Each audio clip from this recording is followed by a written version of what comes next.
suppose if I take the first acid as H3PO2. Now in H3PO2, you can all by now know what is the central atom. So in H3PO2, my central atom would be phosphorus. And for phosphorus, the valence electrons would be 5. So for my formula, the value of V would become 5 and the value of L would become 3 because we have H3PO2. And for a-Vesper theory, you have to forget what oxygen is. So the total becomes 5 plus 3, which is 8, and divided by 2 will give you 4 electron pairs. And for 4 electron pairs, we have the tetrahedral geometry. So if I have the tetrahedral geometry over here, then the central atom would be phosphorus. And now I bring back my oxygens. So any of the two positions, you can place your 2 oxygens.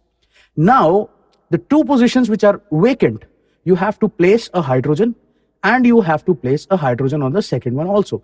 Because the first thing that you have to remember that these are acids and they will not have any lone pair. So first you will occupy all the bonds and then you will see what is left, you will substitute that. So now when I've substituted these, I have substituted 2 oxygens and 2 hydrogens. Now I'm left with 1 more hydrogen. So this hydrogen you can place with any of the oxygens, and the last oxygen which is remaining, which has nobody who's attached to them, so you'll just put a double bond to it.